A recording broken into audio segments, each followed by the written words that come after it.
আসসালামু আলাইকুম, আপনাদের সবাইকে স্বাগত জানাচ্ছি রাঙামাটি ট্যুরের লাস্ট ভিডিও ব্লগে। আজকে আমি আপনাদের সাথে শেয়ার করব যে আজকের দিনে সকাল থেকে রাত অবধি আমি কোথায় কোথায় গেলাম, কি করলাম। প্রথমেই বলে নিচ্ছি, ভিডিওটা কিন্তু আনুমানিক 9 মিনিটের মতো হবে। আমার মা বেশ কিছু জিনিস কিনতে ভুলে গিয়েছেন বা কম পড়েছে, এর জন্য আবার গিয়েছেন সকালবেলা হাটে। গরমের কারণে কেউই সকাল সকাল কোথাও বেরোতে চায়নি, শুধু আমি আর আমার মাই বাজারে গিয়েছিলাম। প্রায় 11:30-12টার দিকে আমরা সবাই ব্রাঞ্চ করার জন্য চলে গেলাম রাঙামাটির একটি রেস্টুরেন্টে। এবং মজার ব্যাপার হচ্ছে, এখানে আমরা এই যে কফিটা খেলাম, এই কফির দাম ছিল 150 টাকা করে।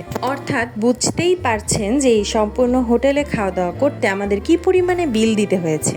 যেহেতু আজকে আমাদের রাঙামাটিতে লাস্ট ডে, তাই আমরা ঠিক করলাম যে আর সময় নষ্ট না করে রাঙামাটির আশেপাশের স্থানগুলো ঘুরে দেখব। যেই বলা সেই কাজ, চলে গিয়েছিলাম আরণ্যক হলিডে রিসোর্টে। সত্যি বলতে এই রিসোর্টটা এত সুন্দর ছিল, আগে জানলে আমি এখানেই হোটেল বুকিং করতাম। যদি আপনাদের বাজেট তুলনামূলক অনেক বেশি থাকে, তাহলে অবশ্যই আপনারা এই রিসোর্টে রুম ভাড়া করে থাকতে পারেন। রাঙামাটি জেলার সেনানিবাস এলাকায় মনোরম প্রাকৃতিক পরিবেশে নির্মিত পারিবারিক বিনোদন কেন্দ্রের নাম আরণ্যক হলিডে রিসোর্ট। বাংলাদেশ সেনাবাহিনী দ্বারা সম্পূর্ণরূপে এই রিসোর্টটি পরিচালিত হচ্ছে, তাই এখানে থাকাকালীন বা ঘুরে ফিরে দেখাকালীন সময়ে নিরাপত্তা নিয়ে আপনাকে দুশ্চিন্তা করতে হবে না। এখানে আসার পরে তো আমার রীতিমতো আফসোস হচ্ছিল যে আমি কেন এখানে রুম বুকিং করিনি। আমরা গ্রীষ্মকালে গিয়েছিলাম বিধায় জায়গাটা বা এর সৌন্দর্যটা অনেকটা খালি খালি মনে হচ্ছিল, কিন্তু যদি আপনি বর্ষাকালে যান তাহলেই আপনি রাঙামাটির সম্পূর্ণরূপে সৌন্দর্য উপভোগ করতে পারবেন। এখানে খুব সুন্দর একটা ছোট্ট শপ আছে, যেখানে কিনা টুকটাক গহনা, ব্যাগ ইত্যাদি আপনি পেয়ে যাবেন। আমার কাছে জায়গাটা ছিমছামের মধ্যে খুবই ভালো লেগেছে। আমি এখান থেকে ছোট্ট একটা ব্যাগ কিনে নিয়েছিলাম, টুকটাক আইটেম যেন আমি ক্যারি করতে পারি এরকম সাইজের। যদি একটু বৃষ্টি থাকতো আবহাওয়াটা, তাহলে তো বলার বাহিরে এত ভালো লাগতো। আমাদের হাতে সময় কম, তাই আমরা অযথা আর ঘোরাঘুরি করিনি, সোজাসুজি চলে গেলাম আমাদের অটোতে পরবর্তী ডেস্টিনেশনের জন্য। আমার কাছে মনে হয়েছে সম্পূর্ণ রাঙামাটি জেলা বাদে শুধু আরণ্যক হলিডে রিসোর্ট ঘুরে দেখতেই সম্পূর্ণ একদিন লাগবে। অনেকটা দিনাজপুরের স্বপ্নপুরী ঘুরে দেখতে যেরকম লাগে সেরকম। সেনাবাহিনী কর্তৃক পরিচালিত বলে এখানে অযথা ভিডিও বা ছবি তোলা যাবে না, এই অংশটুকু আমি চুরি করে ভিডিও করেছিলাম। এই ফলটা আমার মা একটা ফল গাছের নিচে কুড়িয়ে পেয়েছে এবং এটা অনেকটা কাঁচা আমের স্বাদযুক্ত ছিল। তা যাই হোক, এরপর আমাদের ডেস্টিনেশন রাঙামাটির রাজবন বিহার। 1974 থেকে 1977 সালের মধ্যবর্তী অথবা 1977 সালে রাজবন বিহারের নির্মাণ কাজ শুরু হয়। এটা মূলত বৌদ্ধদের একটি অন্যতম তীর্থস্থান। এখানে একটা আজব রীতি আছে, এইখানে হিজাব পরা অথবা লম্বা দাড়ি আছে, টুপি পরে এরকম ব্যক্তি প্রবেশ করতে পারে না। রাজবন বিহারে প্রবেশ দ্বারেই কিন্তু এই কথাটা স্পষ্ট করে লেখা। ব্যাপারটা আমার কাছে খুব অদ্ভুত লেগেছে, কিন্তু কি আর করা, আমি ভেতরে প্রবেশ করতে পারিনি। আমি ছাড়া আমার ফ্যামিলির সবাই ভেতরে গিয়ে ঘুরে এসেছে।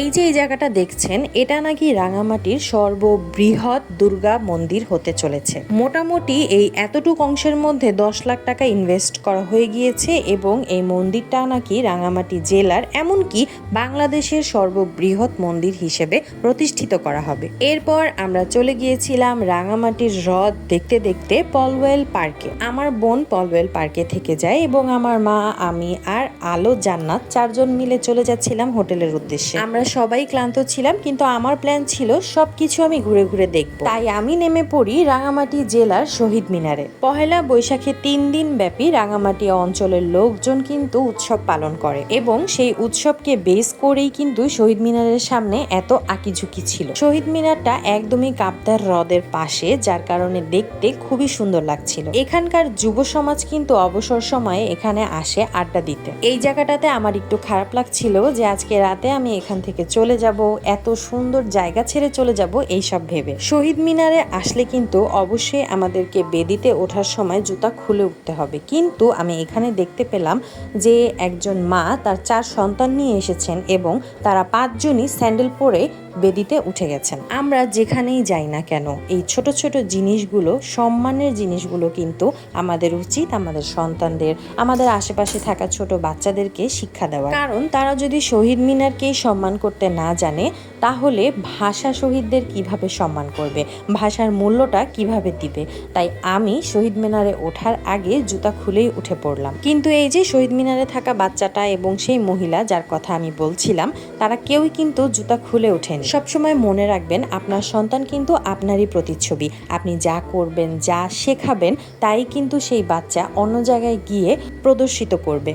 তাই চেষ্টা করবেন সন্তানের মাঝে ভালো গুণ দেওয়ার। অনেক জ্ঞানের কথা বললাম, এখন ভিডিওতে ফেরা যাক। এরপর আমি গিয়েছিলাম RHD লেক ভিউ গার্ডেনে। দিনের বেলা যখন আমি আমার মায়ের সাথে বাজার করতে এসেছিলাম, তখন কিন্তু এই জায়গাটা পুরোটাই খালি ছিল, কিন্তু বিকেলের দিকে আবহাওয়া অনেকটা শীতল হওয়ায় এখানে পরিদর্শকের ভিড় ছিল। এখানে এসে মনে হচ্ছিল রাঙামাটি জেলার মানুষজন কত লাকি, বিকাল হলে এখানে এসে ঘুরতে পারে, হ্রদের পাশে থেকে হ্রদের শীতল আবহাওয়া অনুভব করতে পারে। রাঙামাটি জেলার দায়িত্বে থাকা ব্যক্তি কিন্তু চেষ্টা করছে যে এই জেলাটাকে আরো কিভাবে সুন্দর করে ফুটিয়ে তোলা যায়। ইভেন রাঙামাটির বেশ কিছু মানুষজন কিন্তু অনেক হেল্পফুল ছিল। যেমন এখানে আমি একা ঘুরতে এসেছিলাম এবং এখানে একটা আপু বুঝতে পেরে আমাকে নিজে থেকে অফার করেছিল যে আপু আপনি দাঁড়ান, আমি আপনার ছবি তুলে দিচ্ছি। যেই অটোতে করে আমি ঘোরাঘুরি করেছি, সেই অটো ড্রাইভারও আমাকে বলছিল যে আপনি কিন্তু আবার রাঙামাটিতে আসবেন। এটা ছিল রাঙামাটি থেকে যাওয়ার আগ মুহূর্তের শেষ ভিডিও। এরপর ঢাকার উদ্দেশ্যে আমরা আমাদের যাত্রা শুরু করলাম।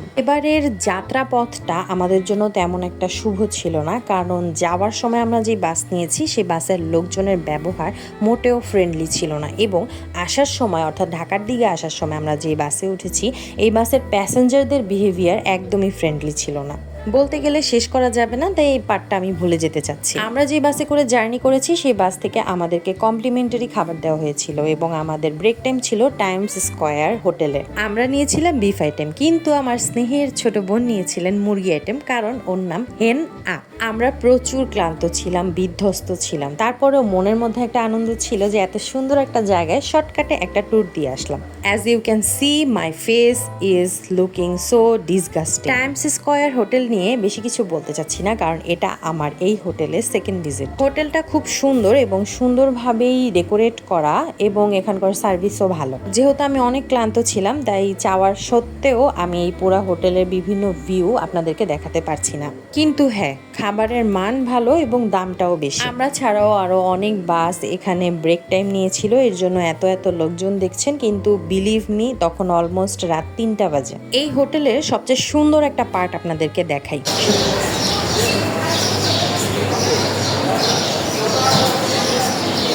আমি অনেকক্ষণ যাবৎ খুঁজছিলাম যে এই কিচিরমিচির শব্দ কোথা থেকে আসে। হঠাৎ করে নোটিস করলাম এই সম্পূর্ণ গাছ ভর্তি অনেক পাখি রয়েছে। এই জিনিসটা দেখে সত্যি আমার খুবই ভালো লেগেছে। অলমোস্ট 6টা 15-র দিকে আমরা ঢাকাতে নামি, এবং এটা হচ্ছে প্রায় 6টা ব্যাগ নিয়ে আমার বাসার উদ্দেশ্যে যাওয়ার ভিডিওটা। প্রচুর টায়ার্ড ছিলাম, ঘুম না আসলেও খুব ক্লান্ত লাগছিল, এবং এখানে আমার হাসি পাচ্ছিল যে আমি 6টা ব্যাগ নিয়েছি। আলহামদুলিল্লাহ, আল্লাহর অশেষ রহমতে ট্যুরটা কমপ্লিট করতে পারলাম। আপনাদেরকে কিন্তু আমি আমার লাস্ট ভিডিওতে বলেছিলাম যে কি কি কিনলাম রাঙামাটি থেকে, সেটার অংশটুকু কিন্তু আমি আমার রাঙামাটি ট্যুরের লাস্ট ভিডিওর লাস্টে অ্যাড করে দিব।